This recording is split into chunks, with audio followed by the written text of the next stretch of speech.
The following is a presentation of the Black Hollywood Live Network, the first online broadcast network dedicated to African American entertainment. Hollywood redefined. From Los Angeles, California, streaming live thanks to Akamai Technologies, this is Black Hollywood Live, Breaking Into, featuring in-depth interviews with today's most influential entertainment figures, highlighting their tips, tricks, and techniques on breaking into the entertainment industry. You're listening to Black Hollywood Live. And now, the host of Black Hollywood Live, Breaking Into.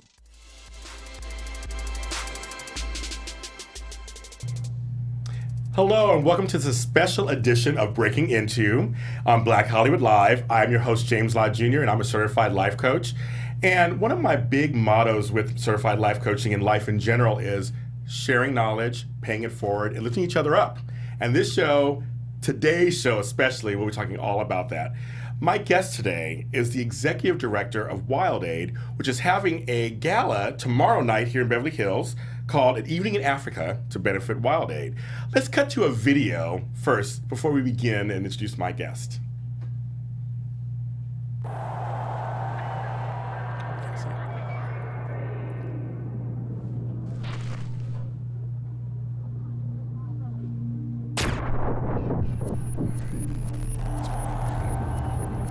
You don't have to be the world's fastest man to beat a speeding bullet.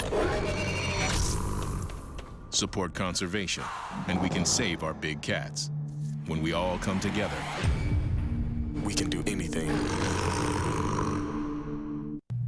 Wow, isn't that cool? That is so cool. And the guy who brought that video to me is here, Peter Knights. Hi, how are you doing? Welcome. Great to be here. What an honor to have you here and the work that you're doing. It's lovely to be here. Thank you. So, explain that video to us. That So cool video. that was Maurice Green, who at the time was the fastest man in the world, Yes. just before the 2008 Beijing Olympics. Right. And there's a funny story to that ad because there was a real tiger there with Maurice. Oh, it really was? It really was. Oh. And first of all, we had the camera dolly that they used in Seabiscuit. And this camera dolly could not keep up with Maurice. He was too quick. What? he was really giving it to do all that sprinting. But at the end of the day, he was really tired. And the tiger's there behind him. The tiger wrangler's like, will everybody please put their children in the car and shut the windows? And Maurice is standing there. And being an athlete, he doesn't normally have to deliver dialogue. He's got these Right. lines to say. Right. And you can hear this tiger. He's standing in the front. The tiger's behind him. You can hear this tiger going, "Roar, roar." And if you get near a tiger or a lion, the thing that really sends a shiver down your spine is the depth of the sound they make. So Maurice was really nervous. And so I went up to Maurice and said, Maurice, look, man, you just have to remember this. You don't have to run quicker than the tiger. You just have to run quicker than the crew. And you know you can do that. Yeah, So yeah. he was fantastic. And that went out in the Beijing Olympics all over China, talking about endangered species. Wow. Yeah, because I've seen, I saw one of your other videos, I'll make sure I have it was correct. It was Leonardo DiCaprio and Jackie Chan. Leo DiCaprio, Jackie Chan, Yao Ming, Yes. Carmelo Anthony. We've used a whole load of different celebrities and stars. We've had a partnership with the NBA Cares. Wow. And our thing is trying to reach out to people that traditional National Geographic shows aren't reaching. What we want to tell people is not, we need your money for conservation. We need your hearts and minds and your support. And we need you to be aware that when you travel abroad, don't buy these products. You know, you might see some ivory, it might look quite Looks cool. so pretty. And But there's a story behind that Yeah. ivory. And the sad story is right now, for example, 33,000 elephants a year are being killed for ivory. That's 96 a day. Oh my God. And as well as hurting the animals, it has a human impact too, because an elephant in Africa is worth about $1 million to 1.6 million in tourism revenue to that country. And so it's supporting local communities, it's supporting education, all this outreach. Yeah. And the poachers are stealing it, and all for some ivory trinkets. So, we really want to just raise awareness with people that when you look at these products, be aware where it's coming from and the process that you're unleashing by buying them, and just don't buy them. Yeah, because I believe that, we're all connected. And so even things you think, and people you don't think you know, what you do it's a ripple effect in the universe. It's a ripple effect. And there's the same with endangered animals. So people say, well, you know what, we're protecting a species now called the pangolin, which is a little anteater. Oh, And cute. most people don't even know. It's Yeah, you know what it was. I'm like, okay. super cute. Okay. And they're being literally shipped in their tons to Asia, but Really? they're part of the ecosystem. And if you remove them, it's like taking a brick out the wall. Oh, yeah. It starts to get wobbly and then it crumbles. And we've already seen this in ocean ecosystems where fisheries have collapsed because one fish has been overfished, and you take it out the food chain, the whole thing reshuffles, and often that can be really bad. So it's one about these beautiful and amazing animals. Right, out of there. course. It's also about the people who are making a sustainable living from it. And then it's also the impacts we're going to have on our entire environment. Yeah, especially in the future. I mean, it's like just we get rid of fishery thing, we get rid of them, then it's like our grandchildren, great-grandchildren. That's exactly it. We're stealing from the future is what we're doing. And, okay. you know, what we've found is that, you know, we've made a huge impact, for example, on shark fin soup in China. Okay. Yao Ming led this amazing campaign and 50 to 70% reduction in consumption of shark fin soup. Wow, great. And the Chinese government banned it from state banquets. And what we found is sometimes it's like the grandchildren were saying, in one fact, a shark fin seller had been persuaded by his grandchildren not to eat shark fin soup, and he's the guy selling it. Yeah. Because they're like, this is our future. You're railroading. Right. Yeah. So now, explain to folks at home who may not know, what is Wild Aid? Well, Wild Aid is an international conservation organization, and we're kind of unique because most conservation organizations focus on trying to do anti-poaching and protecting the animals in the wild. What we say is you'll never protect those animals in the wild while there's a strong demand from consumers. Makes sense. And so we have to impact the consumption side. And so we've managed to do this by that message you saw. We've hundreds of those messages with a whole host of stars, Olympic athletes, movie stars, business leaders, Chinese, American, every nationality under the sun we've had supporting this program. And then we've managed to get a tremendous amount of free advertising space in China. Oh, so good. Last year, $197 million worth of free advertising space. God. That's great. It's been fantastic, and that's the Chinese government that supported us. So, you know, we think about public service messages here in the States. We think 4 o'clock in the morning, really obscure, nobody's watching. Right. In China, we're getting it prime time. Oh, you are? We Wow. have huge billboards all over the airports in China with people like Prince William and David Beckham and all this. So it's really like a campaign someone like Nike or Coca-Cola would run. And the whole thing is just to say, you know what? We all want to conserve these animals. Yeah. You know, nobody owns these animals. They belong to humanity, and they belong to future generations. And we can't just extinguish that for a few bits of vanity, like an ivory trinket, or in a case of tigers, they were using tiger bone as a medicine for rheumatism. Oh. Never scientifically proven to do anything. Oh. Oh my goodness. But people have this idea, well, the tiger's strong, therefore I'm getting some of the strength of the tiger. Oh, so, you know, it's education. And, you know, we don't have time to educate through the children at school in 25 years. Some of these species could be extinct way before that. Wow. But we can use the media, and we can use internet and things like that. It gives us access. That's why you're here. Absolutely. Yes, exactly. But, you know, we had one thing with Yao Ming, 165 million views in China. Wow. Because we partner with Tencent, the big internet company. So the media has given us the access to do this, and these 30-second messages, not great big long documentary, Right, no, right. 30 seconds. And then you can hear it again from somebody else. You know, you might not like Yao Ming, Right. you like Jackie Chan or someone else. So you know, we've had a tremendous support from the breadth of actors and people who have supported us, but also the media space. So you found that it's not always length of content, it's just content period. It could be 30 seconds, 2 minutes, 1 minute, it still be impactful. We work really hard, just as advertisers do, to get our message over in 30 seconds. And what the advertisers will tell you, which sometimes the scientists don't get, is that we act on our heart. We rationalize afterwards with our mind. So you actually need to grab people's hearts, not persuade them intellectually. If you get their heart, they're then ready to listen to your intellectual argument. And so the key thing that advertisers have realized and we've tapped into is get that heart, and then you get the time to make your case. And if you can bring in somebody who has the credibility of a Yao Ming or a Jackie Chan, then you've instantly got people interested and engaged. And the trouble with the environment is very often our story has to be a sad story. It's a bad story. It's a bad news story. It's not fun. It's not, you're not lighthearted. We try sometimes to that a bit, but you've got to engage people first, Right. and then, you know, I think, and you've got to give people hope, because you know, so many of the stories seem hopeless. There's So like, why bother? Like, why try? people give up. I think that's one of the things we've had in climate change. Is people, it's such a big problem, people give up. But you know what? If we start taking, great Chinese proverb, every great journey starts with a single step. I totally agree with that. And every one of us can cumulatively have that effect. And so we've managed to see, you know, tremendous results on the shark fin campaign, for example. great. That's People great. one at a time giving up shark fin soup, and then collectively it has a huge impact. And we're really excited right now because President Obama and President Xi of China about 2 weeks ago announced to be a ban on all ivory sales in both nations. And that's going to make a big, big impact. Very good. Wow. So you're executive director. Can you explain to people what your role is? You're the face of it all, Jack too. Jack of all trades. I have an economics degree, bizarrely. Okay. But since then I've learned to be a film producer, spokesperson, fundraiser. Yeah. The bit you always have to do. The gala, hopefully we're raising maybe couple of million dollars for the cause. Yes. And the nice thing about our organization is that we make that money go a long way. So last year our budget was $5 million. But we got $197 million worth of donated media. That's right.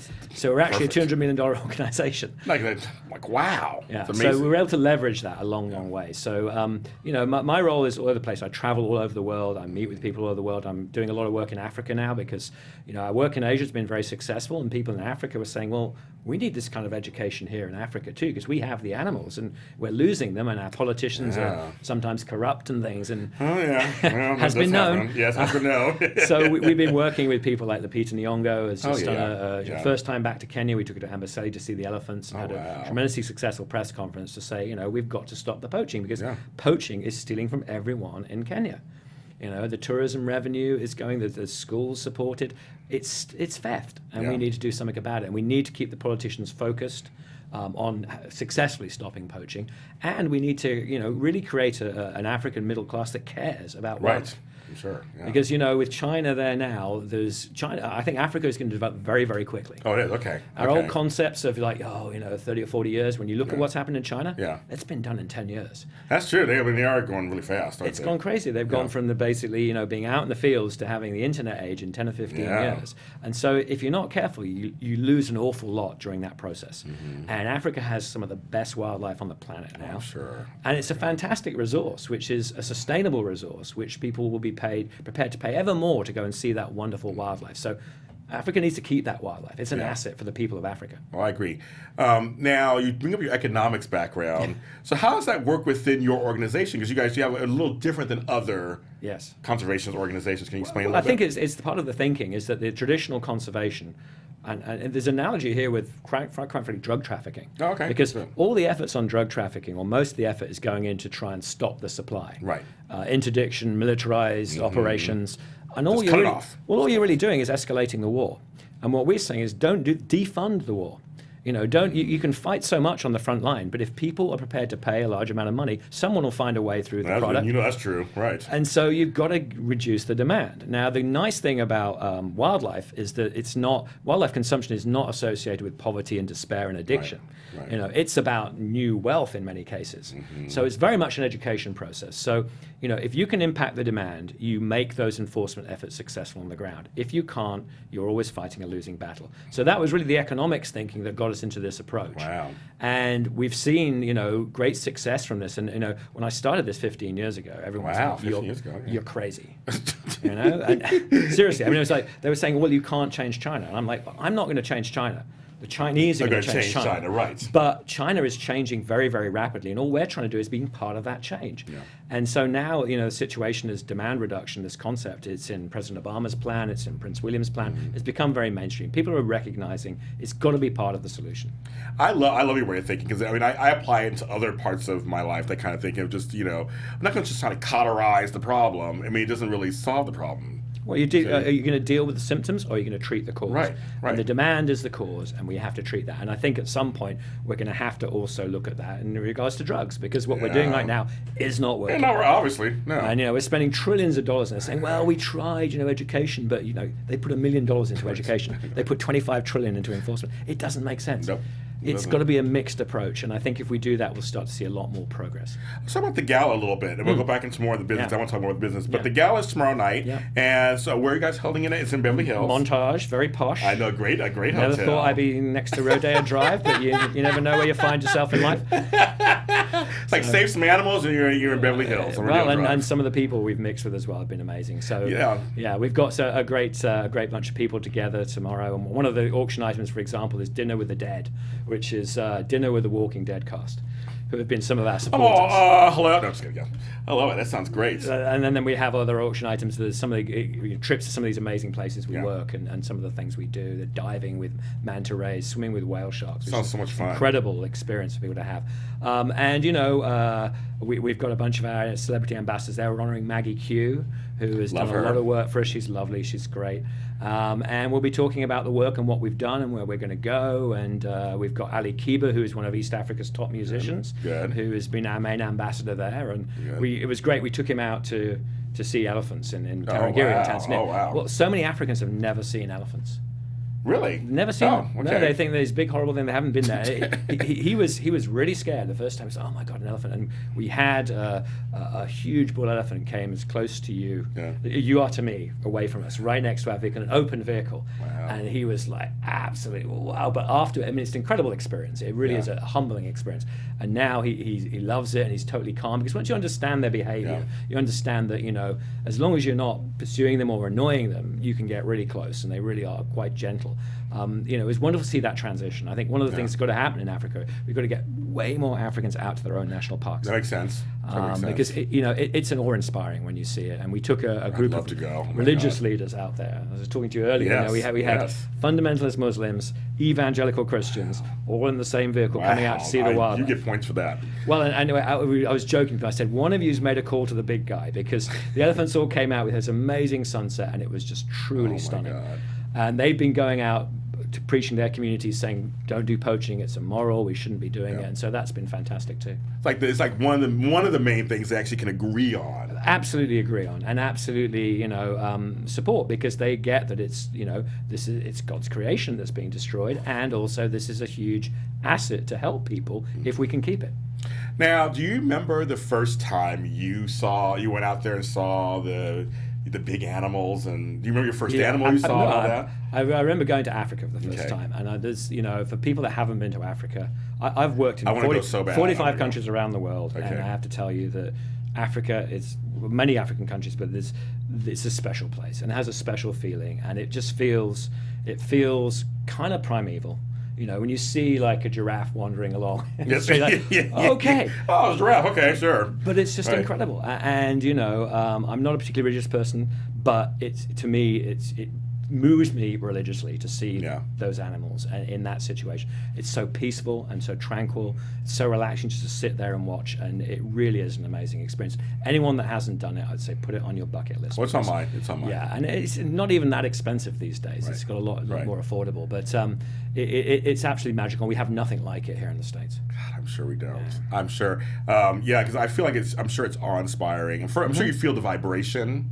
You feel that universal vibration. You feel it there. To come close to something that large, I'm sure, right next to you, and knowing what human beings have done to these animals, and that we're still in a situation where they'll come and they'll interact with you in a totally peaceful way. It's kind of humbling. Oh my God, I'm so envious, but it's on my list. Absolutely. I have to follow you one of these days. Just go with you over there. There you go. Yes. Now, getting celebrities. Yeah, right. Because, I've worked in the business and I book people, obviously, and stuff. Yep. And it can be a little daunting sometimes. So what are some of you guys' approaches to booking and getting people to become ambassadors? What's some of that process? Well, we've been very, very lucky. Okay. First of all, we have a cause which I think anyone can get behind. Yeah, right. But when I started off, I asked my Asian partner I was working at the time, who would be the best person to lead this campaign? And she said Jackie Chan. Yeah. And sure enough, Jackie Chan is loved all over the world. Oh, yeah, it's completely. But he's an incredible guy. And I just wrote him a letter, literally wrote him a letter. And I thought, I'll never hear that again, Wow, Within I like that. 2 days, I got a response. And I got a response back, and it said, Jackie's in Africa. Come and see him now. He's up for doing this. And my God. I had to scrape together my bank account to go to Africa. Wow. And I met with Jackie. We talked, and he's a lovely guy, and he's really into animals. And he said, the one question I have with you, Peter, is, how did you know I was here? It was supposed to be secret. I'm filming here. Nobody's supposed to know.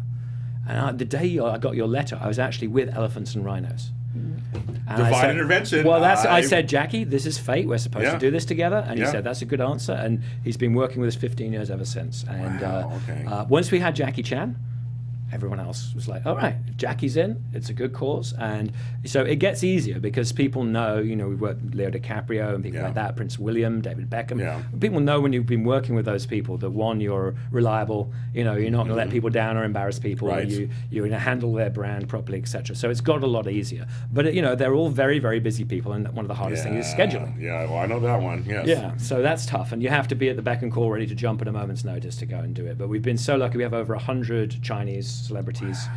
You know, we have, I think, probably about 50 or 60 people in the US we've worked with, from Olympic athletes to people like Richard Branson.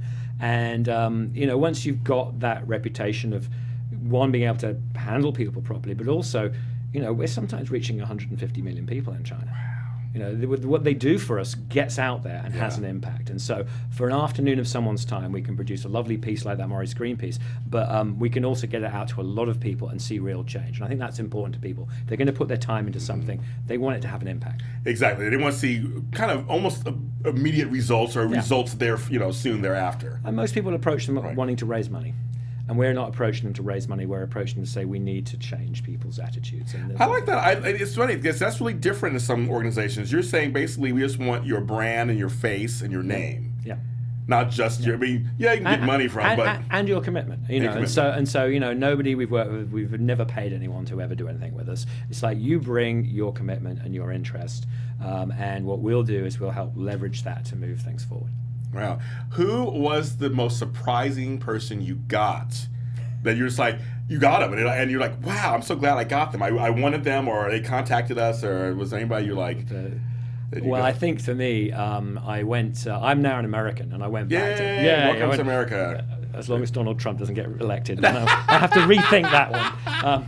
But I went back to England, and I actually had to present in front of Prince Charles and Prince William. Wow. And so that was kind of fun. And, so did you present after you became an American? Yes. So I thought... what a weird... Well, no. So now I've left, they want me back again. So they wanted to get rid of me before. But we were there at the palace and presenting this thing. And afterwards, I had just a meet and greet with Prince William. And he came up to me and he said, do you think it would be a good idea or useful if I did a message with Yao Ming, and maybe I could get David Beckham to come too?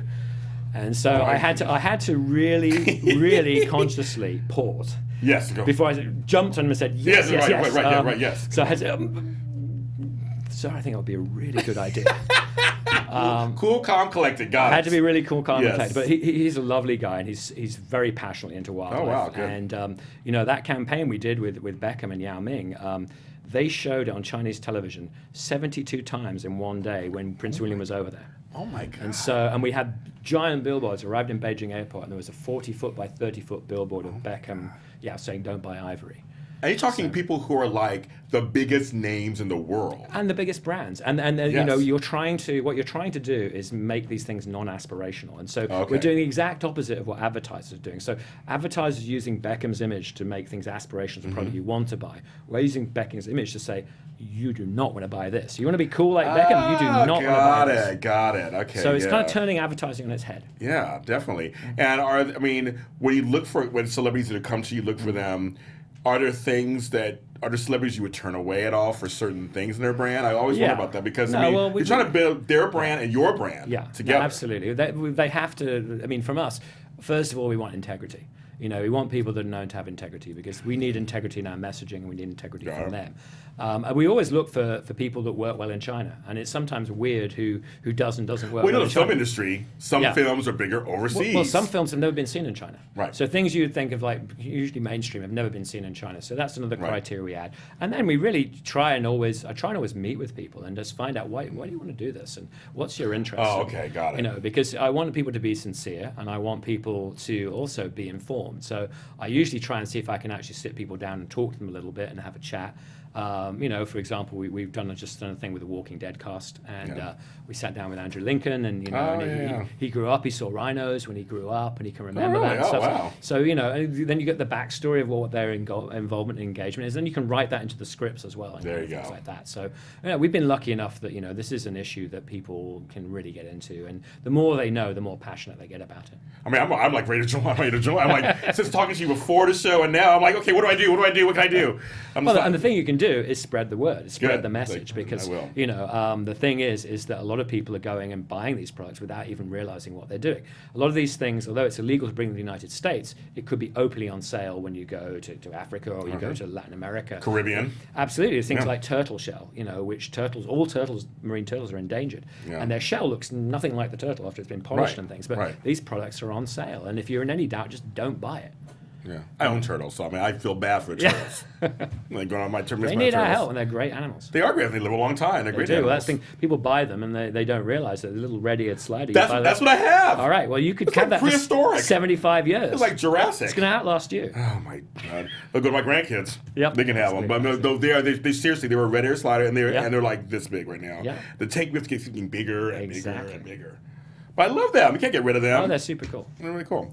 Do you have any, since you're here, do you have any dream celebrities you want to say out loud that you would love to have on? Well, right now we are with our campaign in Africa. We're looking for people who will appeal to people in Africa.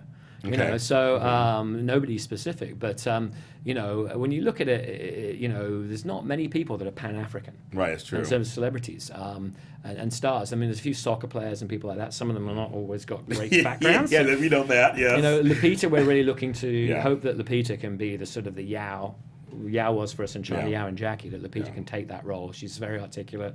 And graceful and perceived very, you know. Smart. She gets it completely, and she can be a very good spokesperson. And we're looking for those kind of people, you know, and anybody that also plays well in China. And what's been great about China is, you know, we did this thing with David Beckham, Yao Ming, and Prince William.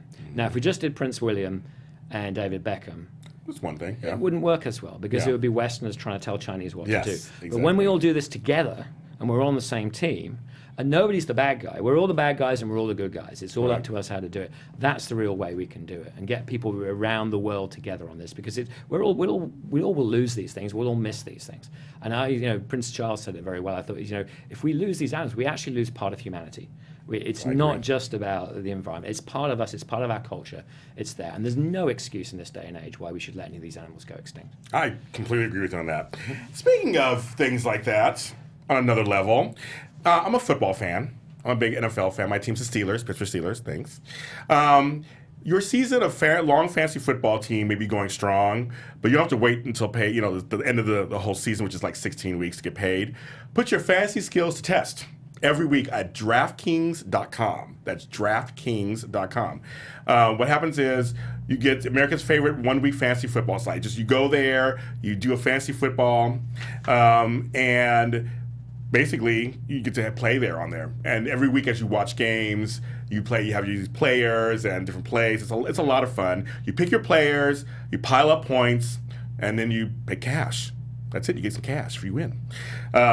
So it's not really, you know, it's different than actually watching football, but it's a lot of fun. I have a lot of friends who do this actually.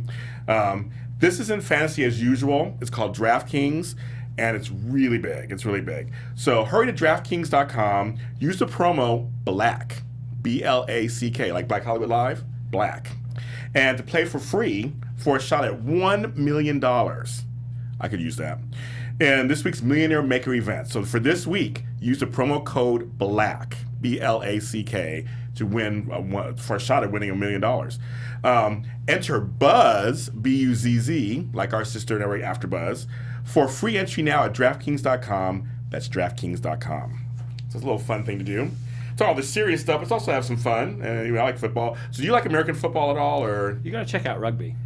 Check out rugby. I was asked to play rugby. Rugby actually, it gets played here, and there's teams and stuff. And I was actually asked in San Francisco, and I was like, it looks a little rough to me. There you go. I'm a big guy, but I was like, but people think American football is this tough sport. But you watch the rugby games, and the World Cup's just been on. It's amazing games, and these guys go for 80 minutes, 40 minutes a half, non-stop. There's no all these timeouts and stuff for ad breaks and stuff. It's like, and they're not wearing any padding, any helmets, and it's intense. And I think people that enjoy American football would enjoy watching rugby. It's a pretty similar game in terms of what you're trying to do, but it's very fast and very flowing, and I think a lot of people would enjoy watching. Maybe one day in one of my lives I'll try it out, because I find it very interesting, and I actually went to games and watched. You just need to be with somebody who can explain the rules to you. They're not that complicated, but it's a very intense game, and I think it's got all the aggression and action of football, but it's great because every player gets to do everything. It's not the specialized positions the same way. So everybody can get a chance to kick it or throw it, and it's a a great game. Wow. Okay. So did you play rugby when you were growing up? I played it until I broke my wrist. And enough is enough. All right. We're done. We're done. So with the actors coming in and doing stuff, Have you had anyone? This is the gotcha question, isn't it? Yeah, just one. I can maybe screen. I'm not saying no names or anything like that, but just have you had people where you brought them on or they came on and it just really didn't work out? We had one in China who nobody will ever know. Good. But I'm not using the name anyway. But they did a great ad, a really cool ad, and then I got a note saying, Mr. X has been arrested for soliciting a prostitute. Alrighty. And I'm like, okay, all right. And then I got another message saying, and it was a male prostitute. Alrighty. And then I got a note from his manager saying, actually, he's known this guy for 10 years. And why on earth did he admit to him being a prostitute? Because this guy's his buddy. And he may have looked after him, but it was, anyway, that was a really, so we had to can that one, unfortunately. Yeah. But, I'm hoping at some point the guy will get rehabilitated. Some people were kind of just sympathetic to him because they thought he's been set up. And, The reason why I bring that up is just that, because I'll go back to branding, because Wild 8 is a brand. Yes. And you wonder, and so you really work hard to protect that, right? Well, we do, and I think one of the things you have is, because we've got so many different people, we have a kind of insurance, and our real big leaders, Jackie Chan and Yao, are absolutely solid and amazing characters, and amazing integrity. And they've proven themselves, obviously, over the years. Over the years and stuff. So I think there's always a chance that someone may go off the rails on something, but I think we've got enough of a brand beyond any one individual. That we're kind of somewhat immunized to that. So we've worked with so many different people, and so many of them are great people and great integrity and really there that we've immunized ourselves a little bit against that. It's dangerous if you're doing one celebrity I was gonna say, and that goes wrong, that can be bad. What is one piece of advice that someone has given to you that has served you well? Good question. One piece of advice which I still go by, it sounds bizarre because the world we work in, but if you don't care about who gets the credit, you can do anything. Ooh, I like that. Yeah, so everybody is fighting over credit and name recognition. And when we started this campaign, we said, look, what's important is we want to get people in Asia feeling a sense of ownership of this. We're catalysts, but it's going to be primarily driven by people in Asia. And so we told people, don't put our name on it. And they're like, what do you mean, don't put your name? You're a charity, you want to get your name on there. We're like, no, we want to get the message out. This isn't about us, it's about the message. And we did that for a while, and then people just said, we've got to put your name on it. You guys got to have your name on it. You've got to have it. You need to have it. Like, okay, you insist, we will.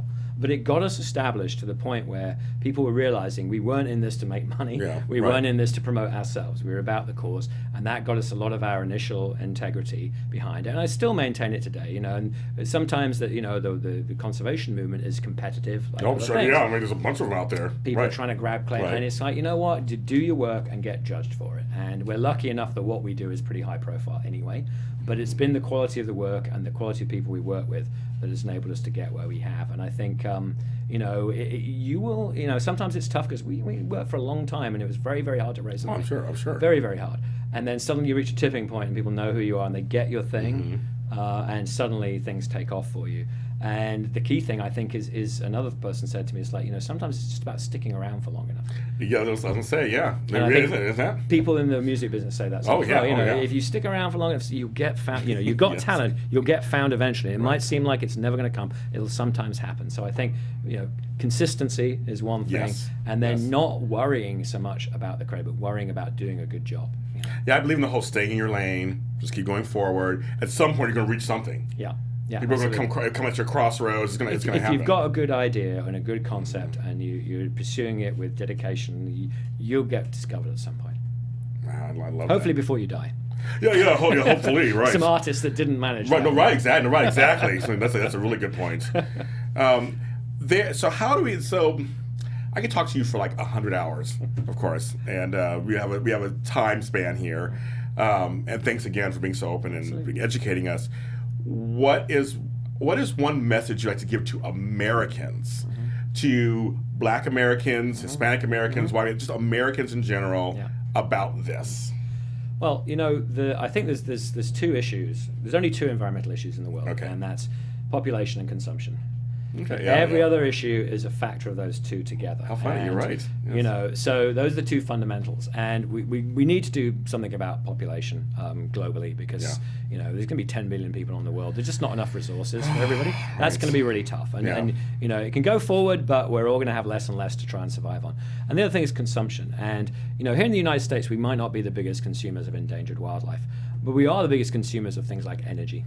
And, and climate change is something which is affecting us all. I mean, here in California, we've seen this so badly here with the drought. Yes, we have. Oh my God, my garden is just like screaming at me. Yeah, well, I always thought, that the tragedy of climate change is it would most impact the poorest people in the world, and therefore the ones actually using the energy wouldn't see it, but we're seeing it. It's real. It's happening. It's hugely happening. We can all impact that in everything we do every day, in our lifestyle choices, in the cars we drive, in whether we walk rather than drive. And here in LA, it's tough to get around. Nobody walks in LA. Well, that's right. Maybe a bicycle or electric car, right. But everything you buy, you impact the world. You only get to vote every 4 years, or whatever, but you get to vote with your dollar every day. Every day, I like that. And there's things going on like palm oil, for example. I don't know if you know about palm oil, but palm oil, they're chopping down rainforest and basically wiping out orangutans for palm oil production. Palm oil's in almost everything, but there are products you can get without it. Yeah. Those things, we can cumulatively have an impact and change the way the world is on that. I'm so pleased that President Obama today has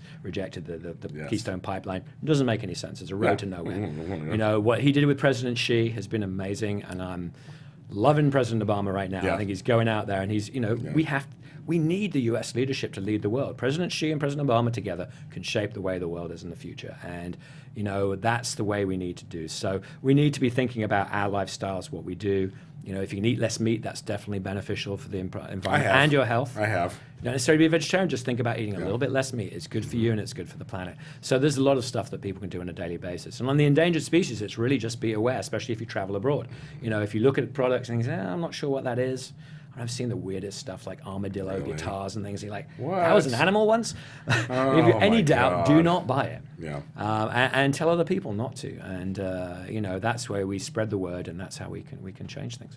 Wow. Let's cut to that second video. We have another video for you guys at home. Let's see if we can cut to that one. That's a good point to do. This is Carmel. Oh, come on. I know him and his wife. Listen up.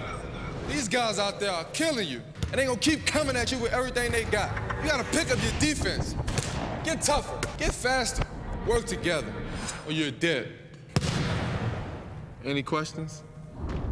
We can't teach defense to endangered animals, but we can defend them, support conservation, and we can stop the illegal wildlife trade. When we all come together, we can do anything.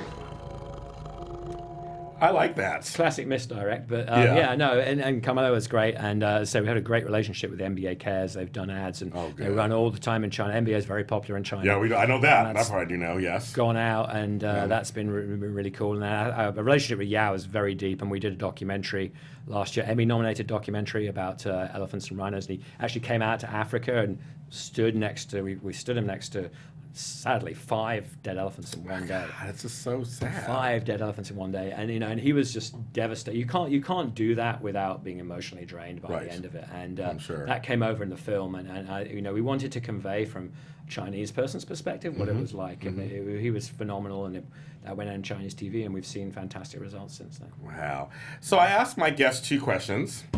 And the same 2 questions. And so the first one is, I believe that language is very important. Mm-hmm. We can talk ourselves out of stuff. Yeah. But we can also affect change through language also. Yeah. And one of the things I want to ask is, what word do you think we should take out of our vocabulary? Well, I think there was a real mistake by calling what I call catastrophic climate change global warming. Because people think, it's snowing, therefore kind of global warming. I mean, I think it was a real disservice that was done there to people who are thinking relatively superficially on this. That the point is that we're going to get more extreme weather. And that's a result of the planet warming, but we may get colder or wetter. Right. We're just going to get more extremes. And I think that would have helped more people more quickly understand what we're doing to the planet. And if you travel to China like I do, or right now in Indonesia, they're burning all these peat forests, and it's 1,000 miles away. They haven't seen the sun for a month. Oh my God. And it feels like you're standing next to a bonfire. And it's actually 1,000 miles away. When you see that, when you see China, you totally believe that human beings can change the climate of this planet. And so, I think that's a misnomer, which is a sad misnomer. if we could change that and get back to you. And it's not even climate change. Climate change sounds kind of benevolent. Yeah, it does, it's catastrophic climate change. More droughts, more flooding, more of the worst effects of weather. And it's costing us billions of dollars. And as I said, unfortunately, some of the poorest people in the world will suffer the most. Wow. Now, on the converse, what is a word you think we should put back into vocabularies? Oh, wow, that's a difficult one. Yeah. Back into the vocabularies. Yes. I would say restraint on consumption. Can I use 2 words? You can, yes, we tend to be, in a planet that's more about consuming more and more and more, and we all consume. And I think, as I said before, consumption is one of the 2. Yes, I totally agree. When you say that, I totally agree. And it should be, my old French professor used to say a phrase, which I used to take, I'm only going to write a short essay, but he used to say, it's the quality, not the quantity. And that we should be focused more on quality of life rather than quantity of consumption. And I think once you take that, life can be happier. I agree. I totally agree. And we can also start to have a reasonable relationship with this planet we live on, because there ain't another one out there. We may find one. It's a long way off. I don't fancy Mars myself. I read the Martian Chronicles by Ray Bradbury when I was a kid. But yeah, no. We're living on this gem, and we haven't discovered life anywhere else, and this is gem we're living on, and we are trashing it. I know. And we don't need to. And we'll stand on that. Yeah. Tell the folks in that camera where they can find out more about Wild Aid. If you visit www.wildaid.org, you can see a bunch of our messages, learn more about the organization, get involved. We'd love to have you as part of the team. And of course, you follow us on the Breaking Into page. I'll be posting links and more items on this organization, and probably on my personal page too, James Lott Jr., because I'm completely in. Fantastic. And thank you so much for coming on. It's been great. Lovely to meet you. Complete pleasure. We are on normally every Thursday at 5 p.m., and so you can tune in then. Of course, next week I have another guest next week. But I want to thank Peter Knights for coming on. And please follow us on Twitter. Follow me on Facebook. When you see us on YouTube or iTunes, rate us, like us, tell me what you think, continue the conversation. Thanks for watching, and I'll see you next time.